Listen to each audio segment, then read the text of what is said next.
Hello दोस्तों, welcome back to project ninja tech. तो आज के इस वीडियो में हम लोग बात करेंगे ऑब्जेक्ट्स के बारे में, नेस्टेड ऑब्जेक्ट्स के बारे में, डिस्ट्रक्चरिंग के बारे में, जो कि काफ़ी प्रॉप्स में यूज़ होता है जब आप रिएक्ट नेटिव सीखोगे। फिर उसके बाद हम लोग ऑप्शनल चेनिंग के बारे में भी बात करेंगे, जो कि काफ़ी यूज़ होगा जब आप रिएक्ट नेटिव में ऐप वेब बनाओगे। ठीक है ना? तो चलिए अब शुरू करते हैं ऑब्जेक्ट से। तो ऑब्जेक्ट क्या होता है? तो ऑब्जेक्ट समझ लीजिए एक कलेक्शन ऑफ की वैल्यू पेयर्स होता है। जैसे कि मान लीजिए आप एक वेरिएबल डिक्लेयर करते हैं तो उसमें एक ही वैल्यू रख सकते हैं, पर ऑब्जेक्ट की मदद से आप मल्टीपल डेटा या फिर मल्टीपल इंफॉर्मेशन स्टोर कर सकते हैं वेरिएबल में इन द फॉर्म ऑफ की वैल्यू पेयर। जैसे कि मैं एक एग्जांपल आपको दिखाता हूँ। जैसे कि मैं एक वेरिएबल डिक्लेयर करता हूँ, लेट यूज़र, यूज़र नाम का वेरिएबल है। अब इसमें हम बहुत सारा यूज़र का डेटा रखना चाहते हैं, तो मैं क्या करूँगा, कर्ली ब्रेसेस करूँगा। ठीक है, अब ये बन गया ऑब्जेक्ट हमारा। तो इसमें हम लोग बहुत सारा डेटा रख सकते हैं की वैल्यू पेयर से। जैसे कि मान लीजिए यूज़र का नाम रखना चाहता हूँ, तो मैं यहाँ पर की दे दूँगा नाम, जैसे कि NAME नेम। और ई नेम में यूज़र का नाम रहेगा जो कि होगा वैल्यू। जैसे कि यूज़र का नाम रख दिया मैंने राहुल। ठीक है, उसके बाद फिर मैंने एज दे दिया यूज़र का। तो एज कितना हो गया, मान लीजिए एज मैंने दे दिया यहाँ पर 22। ठीक है, उसी तरह यूज़र का जेंडर भी हम दे सकते हैं। जैसे कि जेंडर अगर देना है तो जेंडर दे दिया, जेंडर क्या है, मान लीजिए मेल दे दिया। तो इस तरह से हम यूज़र का मल्टीपल इंफॉर्मेशन हम स्टोर कर पा रहे हैं, किसके थ्रू, ऑब्जेक्ट के थ्रू। ठीक है ना? अब हम इसको प्रिंट करना चाहे तो मैं क्या करूँगा, कंसोल डॉट लॉग, और यूज़र का कोई भी डेटा को मैं प्रिंट करना चाहूँ, जैसे कि मान लीजिए यूज़र का नाम प्रिंट करूँगा तो यूज़र डॉट नेम लिखूँगा। ठीक है, अब देखिए यहाँ पर मैं रन करूँगा तो यूज़र का यहाँ पर नाम आ गया। अब उसी तरह अगर इस ऑब्जेक्ट से मान लीजिए यूज़र का जेंडर प्रिंट करना है, तो मैं यहाँ पर लिखूँगा यूज़र डॉट जेंडर और रन करूँगा। तो ये देखिए क्या हो गया, यूज़र का जेंडर आ गया। तो इस तरह से हम लोग ऑब्जेक्ट क्रिएट करते हैं। कर्ली ब्रेसेस देंगे और यहाँ पर की, इसको बोलता है की और इसको बोलता है वैल्यूज़। ठीक है, तो की वैल्यू पेयर में हम लोग यूज मल्टीपल इंफॉर्मेशन स्टोर कर सकते हैं वेरिएबल में, तो इसको कहते हैं ऑब्जेक्ट। अब होता है क्या कि अब एक होता है नेस्टेड ऑब्जेक्ट। तो नेस्टेड ऑब्जेक्ट का मतलब होता है कि ऑब्जेक्ट का अंदर ऑब्जेक्ट। तो ये जैसे कि ऑब्जेक्ट कर्ली ब्रेसेस से हो रहा है ना, अब इसी का अंदर हम और एक ऑब्जेक्ट भी क्रिएट कर सकते हैं। जैसे कि फॉर एग्जांपल मान लीजिए हमको यूज़र का एड्रेस रखना है, तो मैं लिखूंगा एड्रेस, फिर कॉलन देगा, फिर एक ऑब्जेक्ट क्रिएट कर दिया इस तरह कर्ली ब्रेसेस से। अब यहाँ पर हम और भी इंफॉर्मेशन स्टोर कर सकते हैं। जैसे कि यूज़र का सिटी है, मान लीजिए सिटी है हो गया दिल्ली। फिर यूज़र का मान लीजिए आप कंट्री ऐड करना चाहते हैं, तो कंट्री आप ऐड कर दीजिए यहाँ पर। जैसे फॉर एग्जांपल मैंने दे दिया इंडिया। ठीक है ना?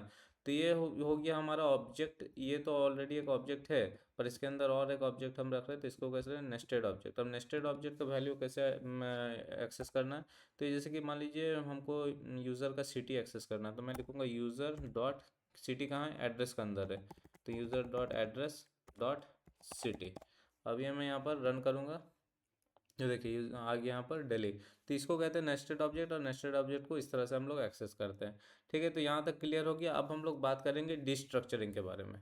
तो देखिए डिस्ट्रक्चरिंग का मतलब क्या होता है। तो डिस्ट्रक्चरिंग का मतलब होता है कि ऑब्जेक्ट का अंदर का कोई वैल्यू अगर निकालना है ना, उसको शॉर्टकट वे में कैसे निकालना है, उसको कहते हैं डिस्ट्रक्चरिंग। ठीक है, तो जैसे कि मान लीजिए मैं बोलूँगा आपको कि आप यूज़र का नेम निकालो, एज निकालो, और कुछ नहीं, बस नेम और एज निकालो। तो आप क्या करोगे, मैं आप लिखोगे, मान लीजिए कि फॉर एग्जांपल आपने लिखा कॉन्स्ट, और यूज़र का नाम है नेम इक्वल्स टू, आप क्या करोगे, यूज़र डॉट नेम। ठीक है, तो ये आपने यूज़र का नाम निकाला। फिर आप बोले कि यूज़र का एज निकालना, तो age equals to user dot age. ठीक है, अब अपन लोग क्या करेंगे, यहाँ पर कंसोल लॉग करेंगे, कंसोल डॉट लॉग, और यहाँ पर मैं लिख दूंगा नेम, जैसे कि नेम हो गया, कॉमा हो गया एज। ठीक है, अब मैं यहाँ पर रन करूँगा तो देखिए यहाँ पर आ रहा नेम राहुल आ रहा, एज 22 आ रहा। ठीक है, तो आप ऐसा 10 को मान लीजिए डेटा रहेगा, तो 10 बार आप यहाँ पर लिखिएगा, 10 बार वेरिएबल लीजिएगा, लिखिएगा। तो इसको हम लोग एक सिंपल तरीका से कर सकते हैं।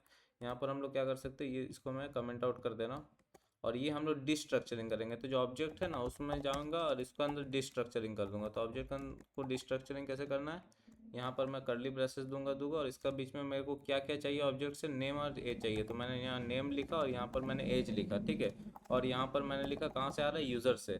तो यूज़र से क्या आ रहा है, नेम आ रहा है, एज आ रहा है। तो अब यहाँ पर नेम और एज हम लोग को क्या, अब सेम चीज़ किया, अब ये एक लाइन में मैं कर दिया। अब इसको मैं रन करूँगा तो आउटपुट सेम आएगा, पर ये मैंने एक लाइन में कर दिया, डिस्ट्रक्चरिंग कर दिया। तो यूज़र जो है, यूज़र को मैं डिस्ट्रक्चरिंग करके क्या क्या निकाला, नेम और एज निकाला। ठीक है, अब जैसे कि मान लीजिए ये हमारा नेस्टेड ऑब्जेक्ट है, उसको डिस्ट्रक्चरिंग करेंगे तो कैसे करना। तो जैसे कि नेस्टेड ऑब्जेक्ट से आपको क्या निकालना है, सिटी निकालना है। तो यहाँ सिटी कंट्री निकालना है, तो आप यहाँ पर ऐसा लिख दो कॉन्स्ट, यहाँ पर लिख दो सिटी कॉमा कंट्री। ठीक है, और यहाँ पर कहाँ से आप निकाल रहे, यूज़र डॉट एड्रेस से। ठीक है, अब यहाँ अपन लोग क्या करेंगे, सिटी और यहाँ पर कंट्री। ठीक है, अब इसको मैं रन करूँगा, देखिए दिल्ली या इंडिया आ रहा। ठीक है, तो इस तरह से हम लोग नेस्टेड ऑब्जेक्ट रहेगा तो नेस्टेड ऑब्जेक्ट का जो वैल्यू है उसको इस तरह से डिस्ट्रक्चरिंग करें। तो डिस्ट्रक्चरिंग क्या है, सिंपल एक तरीका है, शॉर्टकट है ऑब्जेक्ट के अंदर से वैल्यू निकालने का। ठीक है ना, इसको कहते हैं डिस्ट्रक्चरिंग। तो अब हम लोग बात करेंगे ऑप्शनल चेनिंग के बारे में।